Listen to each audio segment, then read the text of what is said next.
The problem with matrimonial property is that you have to answer one basic question. Are those two people married? Because I've seen cases in which people did for like 10 years and they get married and they divorce like after a year. So what that means is that whatever we'll have made during that year will matter more than the longer dating period that we had. Yes, if you're going under matrimonial property. Oh, wow. Yes.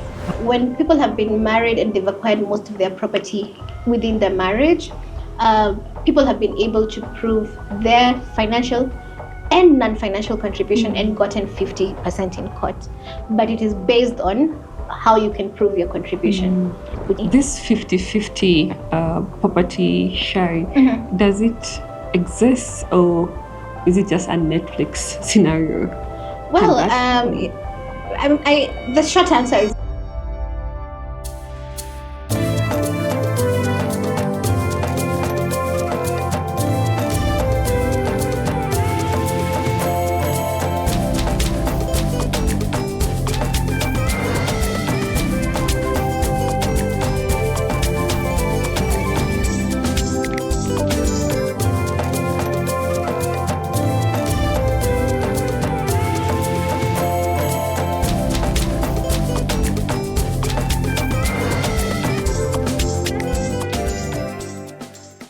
Before we get into our chat today, let me put you onto something.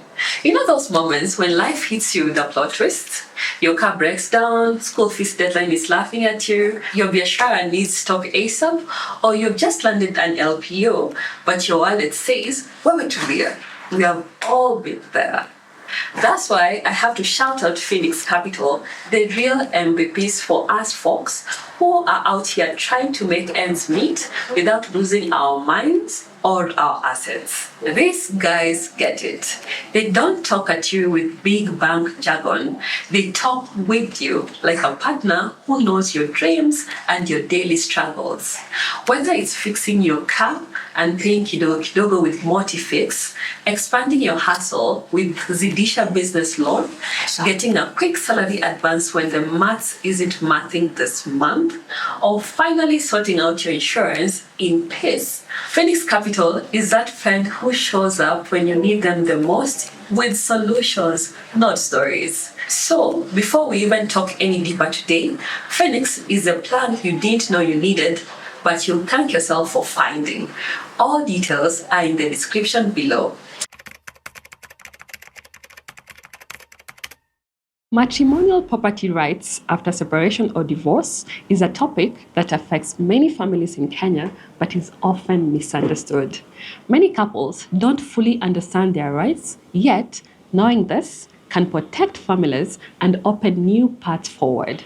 That's why we are honored to have Advocate Sian Sairo with us, one of the very few lawyers I know who make complex legal issues extremely relatable. Today, Sian will help us break down the complexities of matrimonial law. If you've ever wondered what happens to property when marriage ends, or want to know how to navigate these challenges confidently, this episode is for you. Yet another reason for you to stay subscribed and hit that subscribe button if you're yet to, and turn on the notifications bell. And share this with everyone who needs to hear it. Good morning, Power Tribe. I am your host, Zeddy Bariti. Welcome to another powerful conversation here where African trailblazers share their untold stories of grit, creativity, and transformation, stories that inspire, challenge, and empower you. Wakili Sian, welcome to the Power Dialogue Africa. Thank you for having me. Karibu sana. Asante. We'll start with this. If someone is to come across this conversation with you and me, what would you like for them to know about you as a person and as a profession? Okay. As a person, it's hard to describe me. I'm generally limitless. I'm a dreamer. I'm an adventurer. I'm a person who is always excited for the next challenge. But I mean, if it's something that somebody needs to know about me and my core values, I believe in social transformation. I believe in equality. And I believe that everybody can shine in whatever space they hold. As a professional, I'm an advocate of the High Court. I'm counting actually months to my 10th year Congratulations. of practice post-admission. It's been a Great work. I mean, it's been a great work. I'm also a mediator. Um, and the reason why I'm a mediator is because I truly believe that most conflicts can just be solved without having to involve the courts and third parties and publishing all your dirty laundry in public, especially in this area that you're talking about today. Yeah. Very nice. And I know you also sing. You're very Oh yes, well-rounded. I am a recording artist. I sing. Like I said, it's very hard to. You're describe- limitless. Yeah, I'm limitless. Yeah. Yes, I'm a singer. I'm recording an album that I've worked on for a few years actually, a Christmas album where we're incorporating all the sounds of Africa. We realized that when you go to the malls during Christmas, you hear Jim Reeves and Mariah. Where are our Isikuti drums and our titis? So that's what we're trying to do. Oh wow! Yeah. I'm really excited to see how that pans out. Oh, yeah. And I'm hear excited. someone else besides Mariah Carey. I know, That's and so with some African Typical, sound. yeah. So that will be out this year. Hopefully we Yeah. are still. If it won't be out, we will release a few singles until the album is done. I'm looking forward to that. Oh yeah. As an advocate, I like to pick your mind around matrimonial property. What exactly is matrimonial property, and what are the nitty-gritties that sometimes people don't really pay attention to, but are very important to understand as far as matrimonial property is concerned? How do you define it, and how does the law define it? Okay. Yeah. I think that's really important for people to understand what is matrimonial property. So we have the Matrimonial Property Act of 2013. And according to that act, matrimonial property has been defined in Kenya as, first of all, property that has been jointly acquired and registered during a marriage. And then it also includes the matrimonial home, which is where the couple lives, and it does not have to be one home. So some people have a home in Kilimani, a home in Kajiado, a home in Eldoret. So if you live in all those homes, all that is considered matrimonial property. Then what is inside those homes? So that includes the personal effects, household goods, TV, VT, the toothbrushes, the decoration, all that is considered to be matrimonial property. And as for the matrimonial home, it does not necessarily have to be bought for it to be considered the matrimonial home. Even if you lease, if one of the spouses leases or rents a house where the family lives, that is considered the matrimonial home. So what is inside it becomes matrimonial property. Okay. So does that just cover the home, or does it also include businesses maybe that are done jointly, or is it just the home? Okay, we will come to that. Yeah. So if you run a business jointly, Yes. and the income from that business is applied for the needs of the family, then that is considered your contribution to matrimonial property. You know, business is not, it's something that comes and goes. Yeah. Kenyans love drama. I do as well. I'd like to know, in court, what are some of the most dramatic cases around matrimonial property that you have come across, and how did the law intervene or fail in these cases? Okay. Well, the problem with matrimonial property is that you have to answer one basic question. Are those two people married? And we've seen some politicians that I won't name, and when they went to court, actually one of the main questions was, Yes. was this a marriage? So much as the Matrimonial Property Act does not really go into definition of a marriage, then we have the Marriage Act that tells you what is a marriage and what is not. If I meet some guy hapa kwa baki, money tukae 1 year tukipendana, and then after 1 year we're Can no we longer stay? together, Yeah. is this a marriage or not? So during matrimonial property proceedings, sometimes the courts have to answer the question of whether there was a valid marriage. So if there was no valid marriage, then it's not matrimonial property and it has to be decided And what are some of the grounds for marriage? to be considered a marriage. Yes. So basically in Kenya, we have the religious marriages, and unfortunately, only three religious marriages are recognized. That is the Christian marriage, the Islamic marriage, and the Hindu marriage. So I do recognize that there's other religions that What about the customary marriage? yeah, we'll get there. Okay. Yeah, so there are other religions, but they're not really recognized under the laws of Kenya. So whatever religion that is. Religious marriages are only 3. Then after that, we have the non-religious marriages that are 2 types. One is the civil marriage, where you do it at your local DC's office or at the AG's office. And a civil marriage can be between people of different religions. It can be between an atheist and a Christian, a Muslim and a Christian, a Hindu and a traditionalist. I mean, it can be between anyone. That's a civil marriage, which is considered monogamous. And then now we have the customary marriage. And now the customary marriage is based on African customary law. As per the Marriage Act 2014, now we need to also register customary marriages. So it's not enough to say alikuja kwetu akaleta ng'ombe. You have to actually register it for it to be recognized. In terms of come we stay, we have what is locally called as the come we stay. You leave a shoe today and a jacket tomorrow, and then that other day you don't leave, and then it's 10 years, pop-up and 3 children.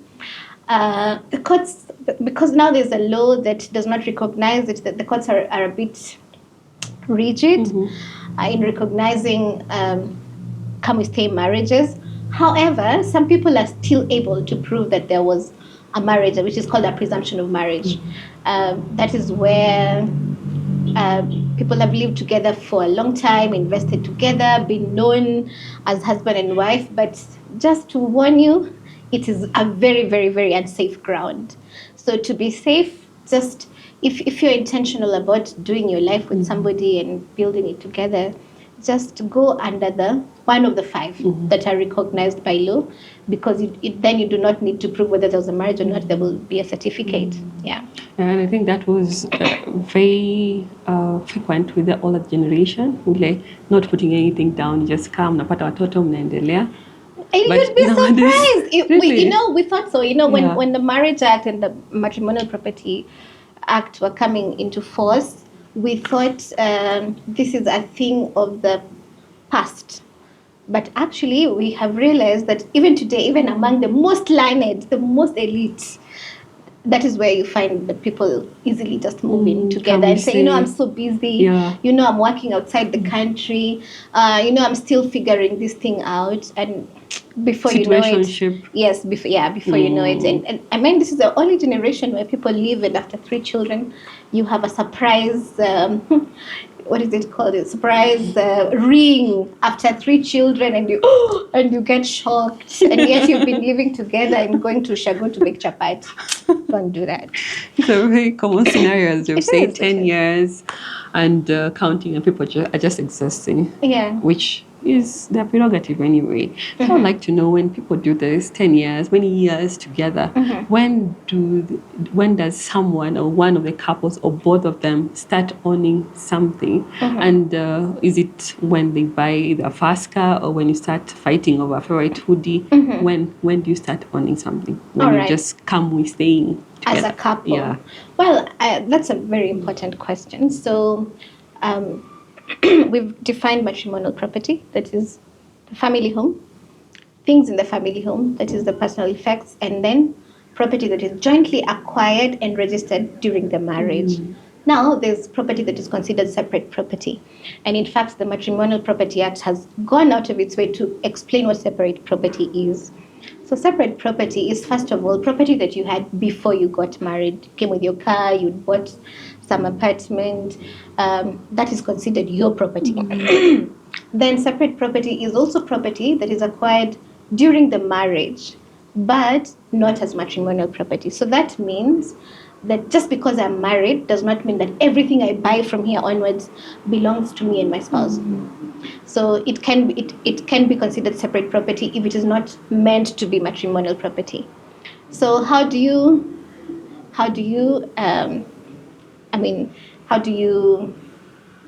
differentiate? So this is how matrimonial property works. I get married to my mister today, and then we decide to buy a house for the family. That is automatically matrimonial property if it's in both our names. So if we go to court, there will be no proving whether it was mine or his. It was jointly acquired during the marriage, registered in both our names. That's matrimonial property. However, my mister can also decide he wants to buy an office under his own name that is not considered matrimonial property. And if I don't contribute, it's his money, it's not the money of the home, that is considered separate property. However, a person can acquire a stake in what is referred to as separate property. For example, I can marry my mister, and then he has just bought some land somewhere in Ngong. And then we say, okay, since you already have this land, let me get a loan and you get a loan and we build a house. So it was going to be separate property because he had it before he came to the marriage, but I have improved it. I have improved it with my contribution. And so the fact that I have improved it means that I acquire a stake in it. So it stops being separate property and it crosses over to being matrimonial property. But only if we separate, I can only get up to the stake of my contribution. I cannot say, no, this is my nilijenga fence. No, I can only get up to the stake of my contribution. And does the stake matter? Maybe if the mister came with a house and you put in some furniture, which is negligible compared to the entire value of the house, does that matter? Oh, yes. I mean, stake matters. And when you do look at matrimonial property, and especially at its division in Kenya is only based on contribution. So unlike I've seen was it in the States? No, in the States I've seen was it the story of Vivica? No, not Vivica Fox. What's her name? Toni Braxton. She dated Badman for 17 years, and then married him. And the marriage lasted a very short time, and then divorced him and got a substantial part of his property. You can't do that in Kenya. In Kenya does not work like that. So the 17 years do not matter. She dated him for 17 years. She was not his wife. Yeah. So according to American law, she could only take part of his property if she was his spouse. So once she married him, a few months later, divorced him, and then got a stake of his property. Now in Kenya, that's not possible, because in Kenya the law only looks at what you contributed as a spouse. Yeah. So it will only matter after marriage, even if you've dated for longer. Only matters, no, not dated for longer. Only matters if it's after marriage and now your contribution. Yeah, because I've seen cases in which people date for like 10 years and they get married and they divorce like after a year. So what that means is that whatever we'll have made during that year will matter more than the longer dating period that we had. Yes, if you're going under matrimonial property. Oh, wow. Yes. So do prenups work in our scenario? Oh yes, that's a wonderful thing you've asked. Prenups are actually recognized in Kenya. In fact, but the Matrimonial Property Act was the first act that introduced prenups, prenuptial agreements in Kenya. So prenuptial agreements are basically about the role that a person will play in a family, the property they will get out of that reunion if it doesn't work, their contribution. So it is recognized in Kenya and it is binding on the parties. However, a prenuptial agreement can be set aside by the court, or it can be amended if it is found that it was influenced by fraud. So you've met probably this person who says, I'll bring my 10 million, you bring your 10 million, and you find that they probably didn't have money, or any kind of fraud, or maybe they were not available. There's so many things that could be fraudulent. If it is influenced by fraud, if it is influenced by coercion, and then if it is just manifestly unjust. There's some agreements you could have signed, but the agreement says after 10 years or after 30 years, if you do walk away and you've never worked, or maybe it says, I do not want my wife to work, or I do not want my husband to work, but it says if we do divorce, you walk away with nothing. That is a manifestly unjust provision. So the courts can step in to amend or to set it aside. However, if it's not amended or set aside, it is binding and it is recognized in the courts. But also, at this point, I would also like to say that beyond postnuptial agreements, if you feel like you've gotten married, the rosy glasses are starting to go out of your eyes, sasa ndio unaanza kuona chapati ya Christmas kupika kwa mother-in-law inakuchoma, you can do something that's called a postnuptial agreement. Oh yes. So this for prenuptials is when you're all dreamy. Yeah. It's like the interview. Unasema uko vile you can work wonderfully under pressure. You're just being at the point of prenuptial agreements, unless you've been You're married ideal. before. You're Yeah, the you're ideal just seeing partner. this cute girl and this cute guy, and you don't think they get angry, you don't think they hide money, you don't think they prefer to drink more than to pay rent. So prenuptial agreements, most of the time people enter them just with very idealistic views on Yes. marriage. But now once you're inside it and now you have seen, by the way, it works like this and it works like that, you can get into a post-nap agreement. And this post-nap agreement is also recognized. And for the same reasons, it can be set aside if it's manifestly unjust, or if it was influenced by coercion or fraud. But in any other circumstances, it is binding and it is recognized. I mostly see prenups in movies on Netflix. So I was wondering if it's a Kenyan, what can we call? A Kenyan affair as well. So is Okay. it common here in Kenya? Definitely not common. Not common. And the reason why it's not common is because, if you look at Africa and compare it to the rest of the world, our cultures have been different. If you see, for example, if you're in the dating scene in Africa and you tell the person, oh, I'm just out of my third marriage, and they go and tell their mother, I've just met the woman of my life, the mother will say, oh my God, no. But in America, it's a normal thing. So in Africa, people don't anticipate divorce. They don't. We still look at things from how it was with our mothers and our grandmothers. So most people at the point of marriage do not imagine that they will need to say, what if this doesn't work out?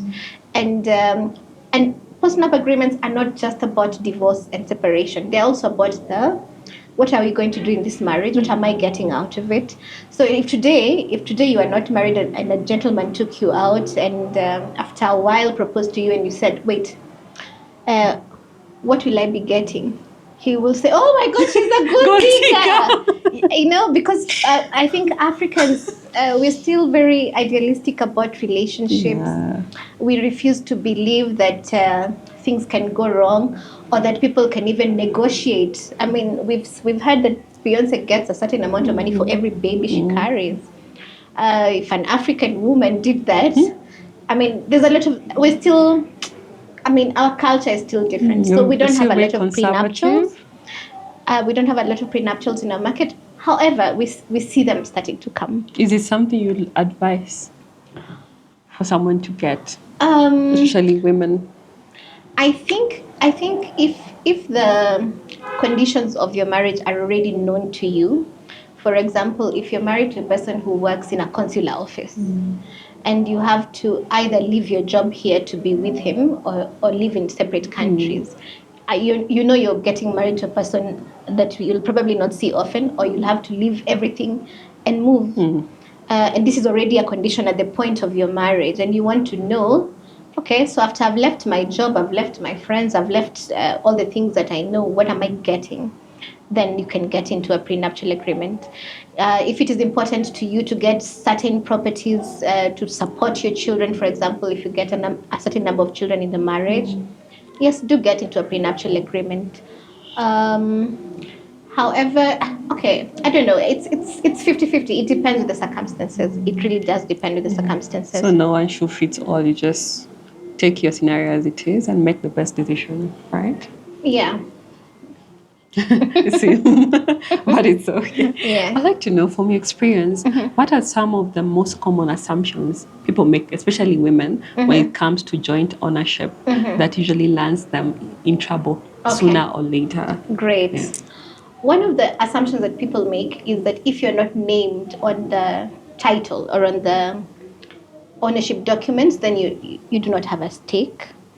I see a lot of people say, hiyo wacha tu, hiyo aliweka kwa jina lake. No, not at all. In fact, the Matrimonial Property Act does recognize that when property is acquired after a marriage and registered in the name of just one of the spouses, there's a rebuttable presumption that the one spouse is holding a trust for the other. So a rebuttable presumption basically means that this is what we are assuming until you bring evidence to the contrary. So if property is registered in the name of one spouse, there's still a rebuttable presumption that they're holding it in trust for their other spouse, unless proven otherwise. So do not refuse to go after your rightful share just because the property is registered under the name of another person. Another thing is inherited land. Remember, we're still under our cultural systems, which I truly, truly appreciate. I think that's what makes life in Africa probably better than other places. So you will find that outside of the cities, most people live in the inherited land of the male spouse most of the time. Sometimes the female, but that is quite rare.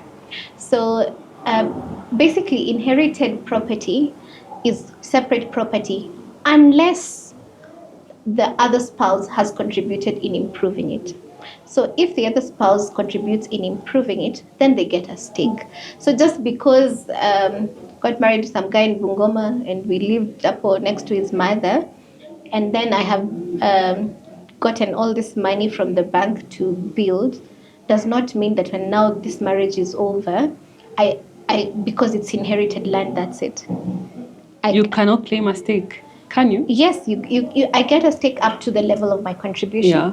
And this is also a good place to mention that contribution in Kenya, now the Matrimonial Property Act recognizes non-financial contribution, and it recognizes things like companionship, which is which is important. I mean, I stayed with you all those years. I listened to your stories and your failed interviews. So this applies to both spouses, right? Applies to both spouses. It recognizes childcare. It recognizes non-financial. It also recognizes indirect financial contribution. And indirect financial contribution would be, for example, we say you pay the mortgage while I pay the school fees. So of course, if there's a property tussle, the first thing a person will say, but I paid for the house. So you can go to court and say, okay, no problem, he did pay for the house. But while he paid for the house, I paid for the house manager, I paid for the school fees of the children, I bought the food in the house so that he could pay the mortgage. That too is recognized. And talking about recognition, how do you have evidence of your contribution? I've read somewhere that it's good to have receipts. Do you advocate for that? Because you can't just say, I did. You must show in a way. Is that right? Yes. So there's a legal answer and a social answer. Okay. So the legal answer is when you go to court, you're going to a stranger. So imagine you as a judge, and a person has walked into your chamber, and they've said, I contributed because I used to pay fees. I used to pay the house girl 10,000. I also used to buy him shirts and buy him socks. You as a judge, what makes you believe them? I must see something. Exactly. So, I mean, the language of the currency of the court is evidence. So it's not just in matrimonial property proceedings, it's in any matter that you will ever go to court. You're going to a third party who does not live in your house. They did not see you hugging him the days he was depressed. They didn't see you. They didn't see how much you paid your house manager and how long you had one. Yes. So the only currency that the courts understand is evidence. So you have to bring evidence, and that is the legal answer. The social answer, however, is that it's quite toxic to get into a marriage from the first day and you're keeping in the supermarket, house girl. I mean, it's quite. It can bring a lot of toxicity.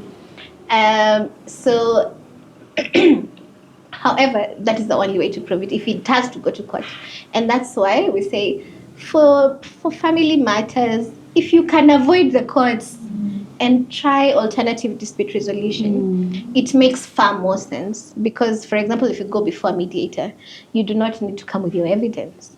You can sit and have somebody take you through a negotiation where for sure this guy now remembers, unakumbuka nikiwa na mimba ya third born vile nilikuwa mgonjwa. But you see, that's not something you can document and take to a court of law and say, look at this picture, look at how I labored for 13 hours for this one and 3 days for this one.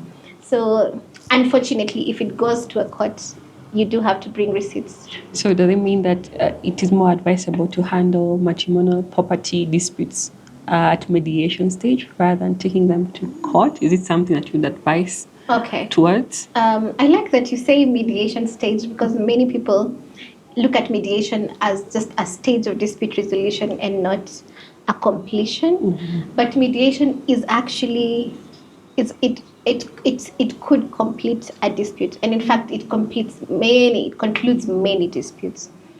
And if you were to ask me, really just to look at it from a conceptual point, when you go to court, you're having a dispute decided, not resolved. It means we have been unable to resolve, so you decide for us. It's like you find two children fighting over a piece of bread, and you decide, wait, kwa nini mnapigana?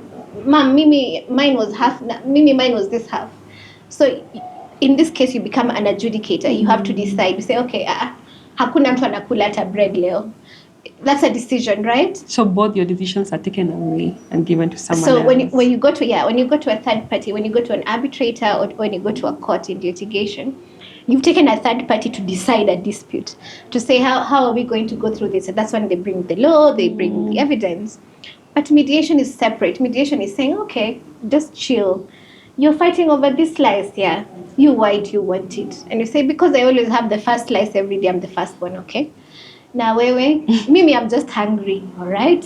Now, and you find a middle ground between this one who just wants the bread because they take it every day, and this one who is hungry, and you allow them to find a solution, which, if you ask me, is actually resolving. Deciding a dispute is ending it, but it's not resolving it.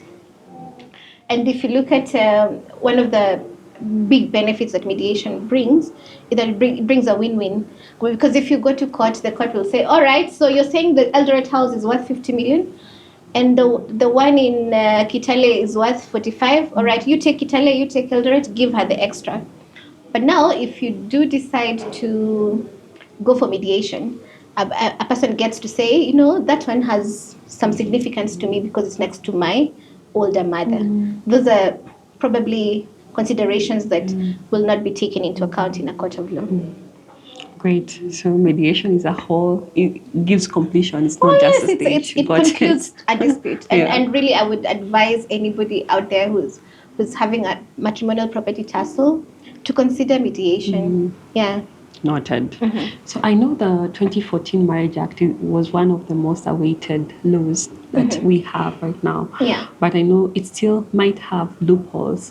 What has it changed? Because it has been touted to be a game changer in terms of matrimonial property. But what are some of the loopholes that still exist, especially for women, that we need to be aware of? Okay. Yeah. So there's two acts. There's the Marriage Act and there's the Matrimonial Property Act. So the Marriage Act basically is the law around marriage, who can marry, how can they marry, how do we recognize a marriage. So one of the things that the Matrimonial Property Act, which people say is a game changer, one of the things it did is that it removed the come we stay. But years later, we still saw the courts recognizing marriages outside of it, especially where people had entered before 2014, because of all those details. We lived together, we had children, we got property together. But one of the things that it brought is that it now solidified what do you need to do for this to be considered a marriage. So it defined that. It also, I think, gave legal significance to polygamous marriages, because they were always there and they were always recognized by court. But now we needed an act that says this is the kind of this is the kind of situation where a polygamous marriage will be recognized. So the Marriage Act, for instance, stipulates that first of all, as I've said, that it has to be registered, and also that it is only for only a man is allowed to take several spouses in Kenya. I didn't know I that. know women cannot take several spouses, so it's not recognized by law.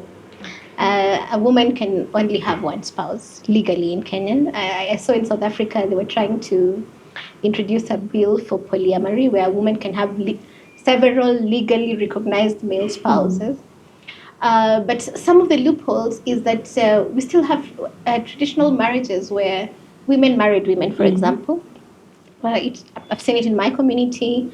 I've seen it in the Kamba community. In fact, they hold an actual wedding where a woman can marry another woman, but it is in special circumstances. Like usually, an older woman or a widow, or a woman who cannot, have children, who then marries another woman who brings children into the marriage.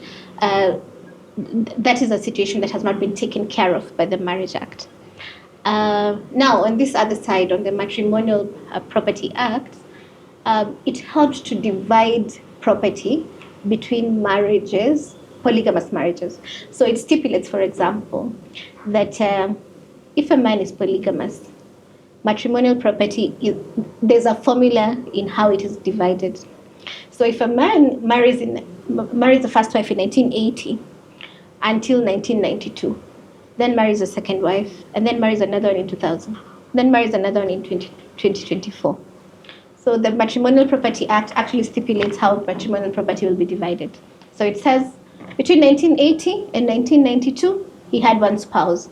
So everything they acquired between 1980 and 1992 is considered matrimonial property, and it's not available for division by these other wives. Then between 1992 and 2000, he got now a second wife. So here he had two wives. It's divided. If it has to be divided, it's between now three people, the husband and the two wives. Then he got another one in 2024. So it only recognizes matrimonial property to be the property that was within the marriage with that spouse.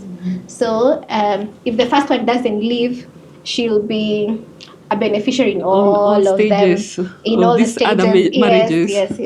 But you start to be recognized the day you get into the bus. Okay. Yeah. But so does that mean that maybe if the husband was working when he was with the first wife and he stopped working, maybe just got another wife, does that mean that when there is a division of property, there will not be much to share with the second wife because there was no active contribution by the husband toward sharing property? Well, that's an interesting question. But you see, first of all, matrimonial property contribution is not only monetary. You could be a person who's not working, but you have this shamba in the village, mwingine kule. So that's considered contribution. Remember, when we look at companionship, when you look at all these non-monetary contributions to matrimonial property, it also recognizes from the guy, from the man also. I know when we discuss childcare and we discuss companionship and we discuss working in the family business, which is considered to be contribution to matrimonial property, we imagine that there's a man who goes to work and then there's a woman who stays at home. But you can see a lot of situations now where a woman says, you stay at home because I make more, let me go to work. You stay with the kids. Or even companionship. So this guy who married at 60 can actually get a great portion of the matrimonial property by the fact that he offered companionship. Yeah. Wow, good to know. We're noting that. Yeah.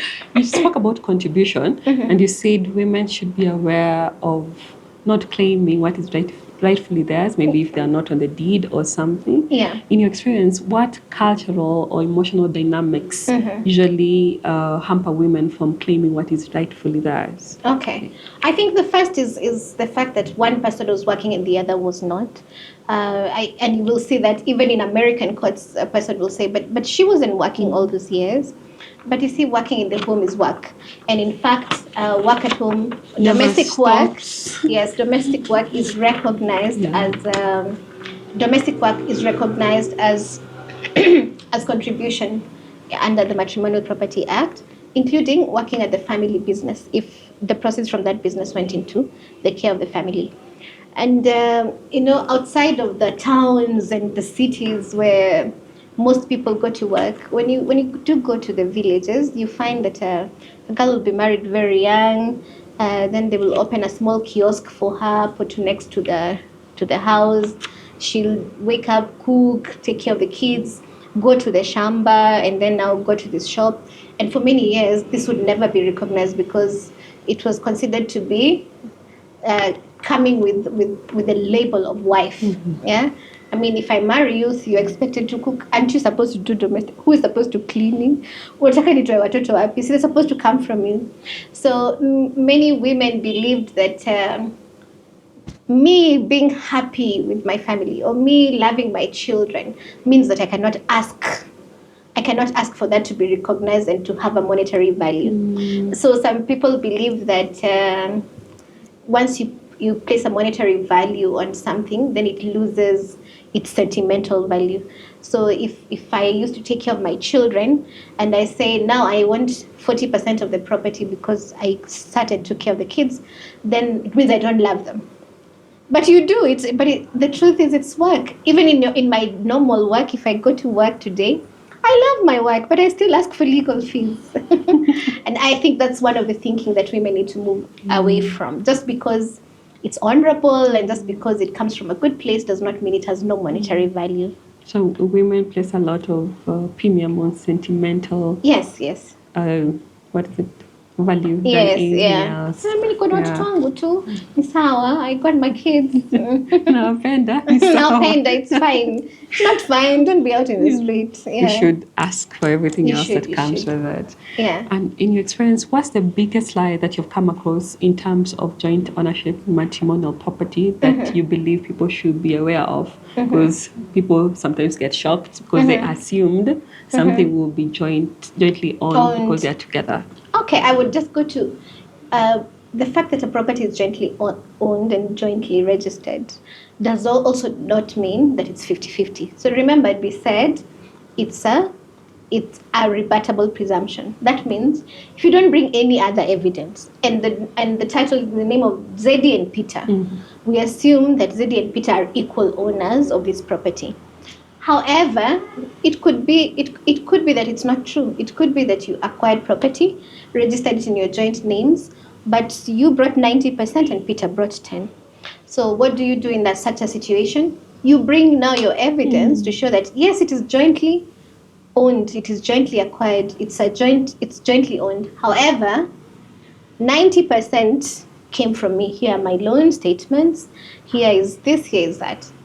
And also, especially for people who choose to build instead of to buy, because unalipa fundi leo, you buy something from the hardware, and either keep your receipts very well, but I've seen some circumstances where people actually choose to borrow just to make the documentation easier. But you see now borrowing comes with an extra cost. But that is an investment decision, and it's best to see an investment expert. Yeah, Evidence is key. Evidence is key. This 50-50 property sharing, does it exist or is it just a Netflix scenario? Well, the short answer is that it's a Netflix scenario. And it's a Netflix scenario because, as I said, in Kenya, there's separate property and matrimonial property. I've seen in other jurisdictions, once people marry, everything they have is considered at the matrimonial property tassel.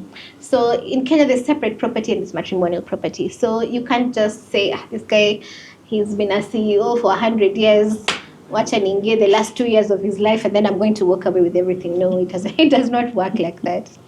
So 50-50, it is a Netflix joke.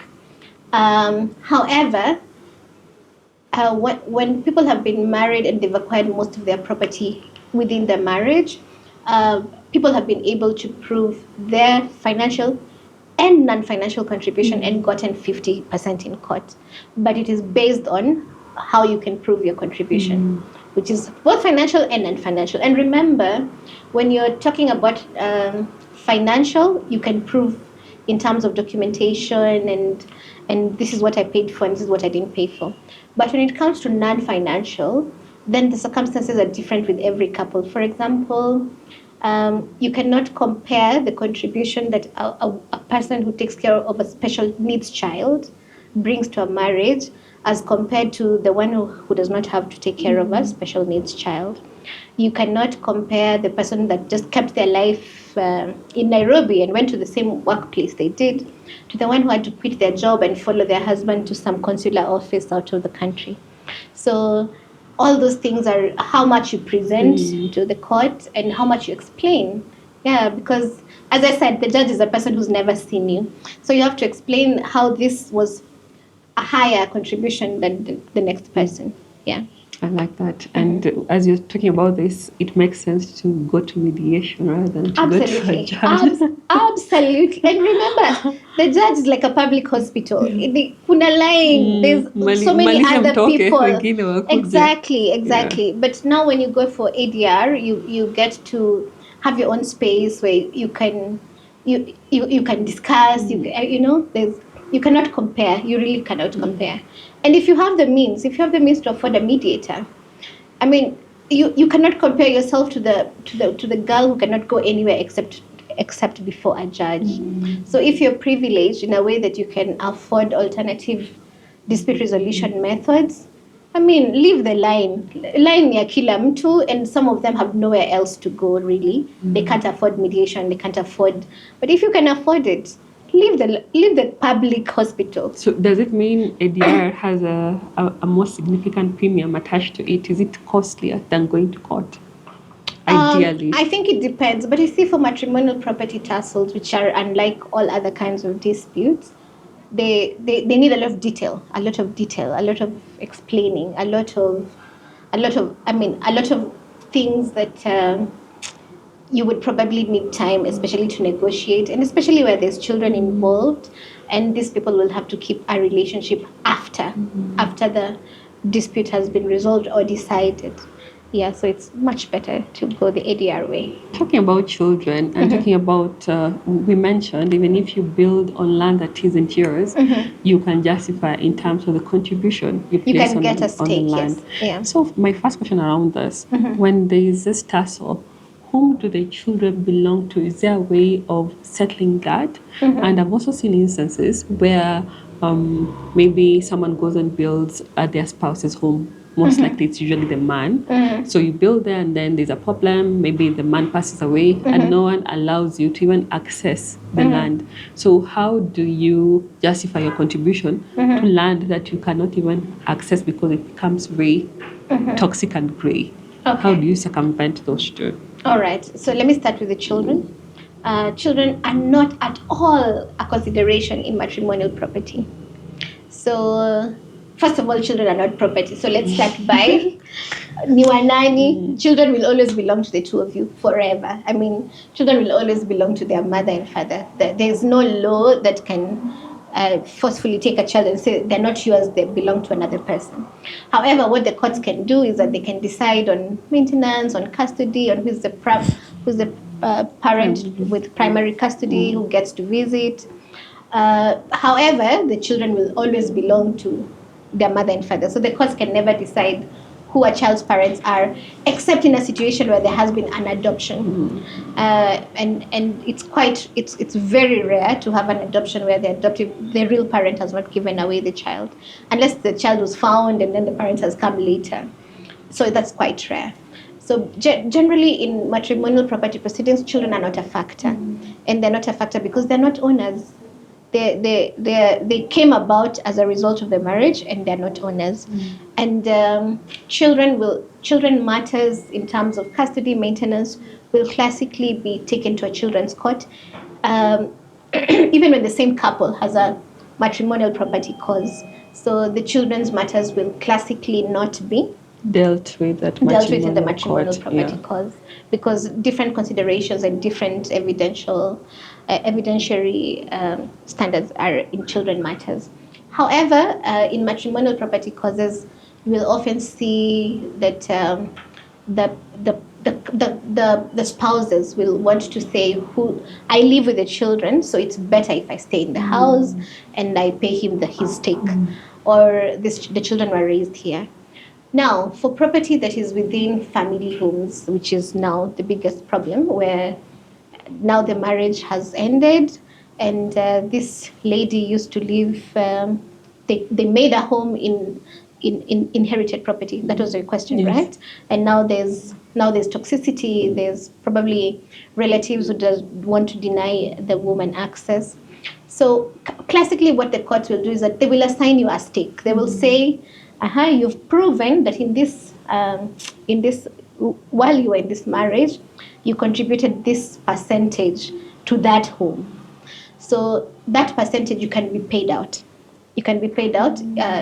If the person is alive, they can pay you out. You have it valued, and they pay you that amount. And it's because it's, I mean, also the courts cannot force you to go and live among people that are very toxic. Yeah, but generally, because it's matrimonial property, you can get orders to access your home. It should be your home, and until the court has divided it, it should be your home. It's considered part of the home. Secondly, I would like to make it very clear that the courts do not divide matrimonial property while the marriage subsists. Matrimonial property division can only be done by court if the marriage is over. However, if the marriage is not over, like for example, there's people who are separated and they don't want a divorce, or they want Baba Nani to stop taking all that rent because it should go towards maybe school fees. You can get conservatory orders. You can to stop a person from selling or from misusing property. However, you cannot have the court divide. You cannot have the court say, this is for Zeddy and this is for Peter, and unless you're married, unless your marriage is dissolved. over, Yeah. yeah. Yes, because while the marriage subsists, it is considered even discourteous to get into the issues of a married couple and tell them who should pay what, where, why. Yeah. Sian, in most of these cases, the woman is not favored. They usually end up with the odd side of everything. So have you come across a scenario where a woman has flipped the coin and walked away with a win emotionally and financially that you can share with us?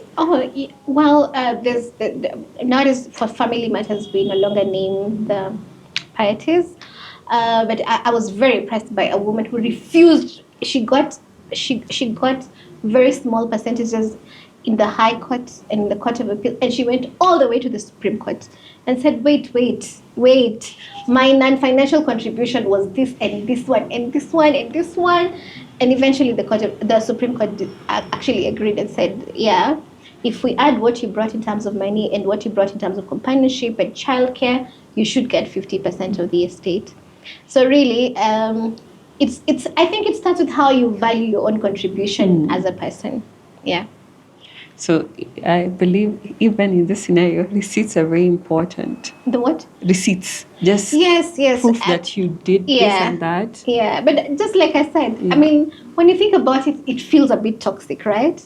That you will keep documentation, especially if you do decide, especially for couples that decide to split, and one person gets the assets and the other one does the smaller and continuous expenses within the family. So it is great to keep your receipts. But if you foresee a situation where it's going to be overwhelming, then the best thing is to, if you're both bringing in money, then both contribute. So what is the best way? Keeping receipts is toxic. What's the best way for women to protect themselves in scenarios where they see it's actually going to be problematic? Is there documentation? Documentation. There's no other way. There's no other way. So just receipts. It's receipts. Yeah. I mean, because receipts is your evidence. But I mean, that's a great question. And one of the ways that I would advise women is, I mean, if you can, don't pick the food, the house girl, let me do that while you buy the house. If you can, I mean, let it be a contribution across the board. Because that's how most people get caught. Because it's very easy for a person to show the loan statements they've done for the last 5 years. I mean, I just walk into my bank and say, give me my loan statements. However, do you have the receipt you paid for in June of last year at the supermarket? Today, do you have it? And what are the chances that you would have it for 10 or 15 years? You see, Very slim. Yeah, very slim. So my advice to women would be, if you're able to have an account where you both contribute and those are the expenses for the house, and then you both contribute for the property if you do want your stake to be recognized, I would say that is the safest. That is the safest way. Good to know. Yeah. Sian, you're a lawyer, you're an EDR, a mediator. How do you see your work moving the needle for Africa in terms of empowerment of, I'll not say women, but genders? How do you see your work impacting Africa? Okay. First of all, I'm a mother of boys, so I don't really, what is it called? I don't support empowerment of any gender above the other.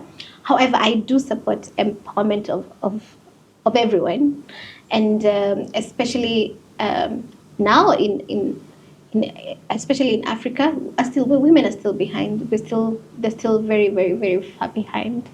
So how I see my work as impacting Africa is, first of all, knowledge. I feel like what retards Africans and what retards the classic African woman is knowledge. Every day I watch a YouTube clip about a girl who had one child here and one child there. Eventually they had to leave the children with their mother and go and be abused in some Asian country.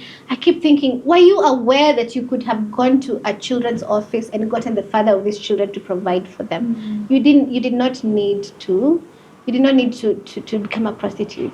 So it starts by knowledge. And I truly, truly believe that knowledge is the number one thing that can move people. Know first, know your rights, know where to go, and then your empowerment starts from knowledge. And in terms of that, I'm a podcaster, just like you are, and I'm very, very passionate about educating the masses. Yeah. Yeah. Great stuff. I'd like to know if you'd have dinner or a session with a leader, past or present, an African leader. Who would it be? Oh, that one is a no-brainer. It would be President Nandi of Namibia. That woman impresses me. Why?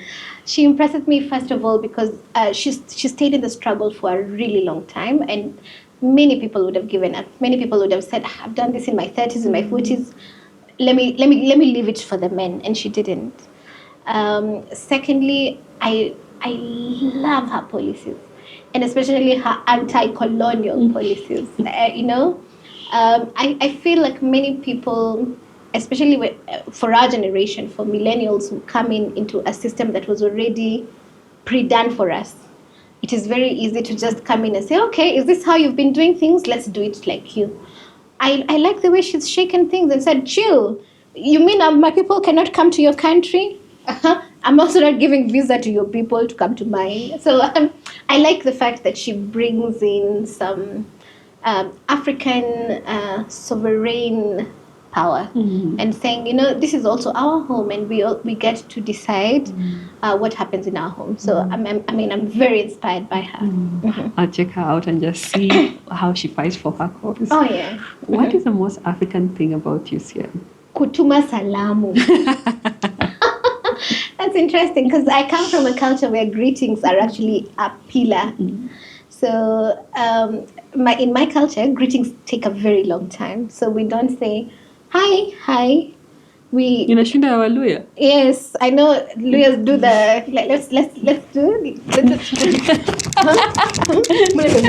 So for us it's not like that. It's not, but it's a conversation. It's how are you? How is your family? Then you actually tell. You say, my wife is fine. In fact, my youngest went to kindergarten. Now we are empty nesters. Even the white cow had a calf. And then you just say, and then when I'm done, it's your turn. So greetings are a full... They're intentional.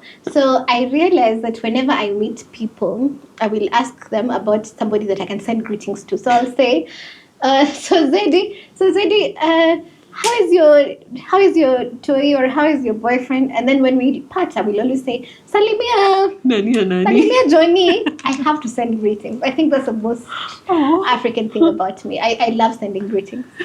And what is your favorite destination in Africa, and why? My favorite? Yes. I think it would be Zanzibar. Why? First of all, there's this carnival they have every evening at just next to the water. Every single evening, you will find people selling things, food, snacks. There's boys running and diving into the water, and the ships come to dock and put their lights on. I think it's the most Cynic. it's the most scenic, and the fact that it is cultural and it's not just Yeah. concrete, it's people and food and music, and then walking in the thin streets, the original Swahili, the what is it called, unadulterated culture. Yeah, I'm a culture traveler. I don't get impressed by buildings. I want to hear how people speak and how they cook and how they, I take in culture. So it would be Zanzibar. Good stuff. What are your parting shots for us? And where can we reach you? Okay. Yeah.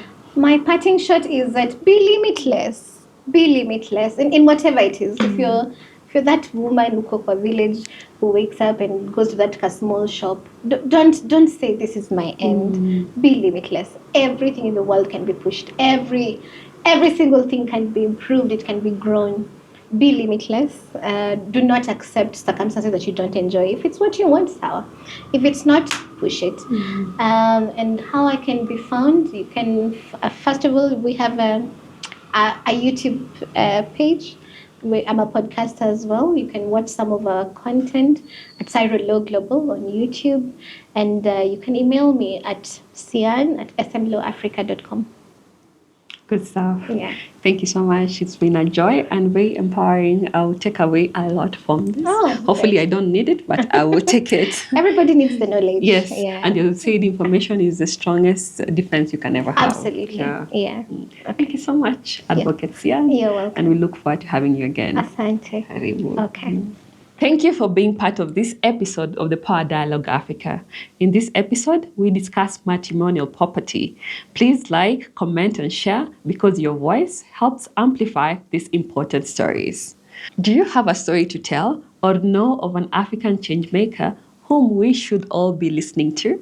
Reach out and join our community. Together, we can celebrate African excellence and push the continent forward, one powerful conversation at a time. Remember to subscribe now so that you never miss a story that could change your life or inspire someone that you know. Till next time, I'll be empowering you and cheering you on to your next power move. See you on the next one.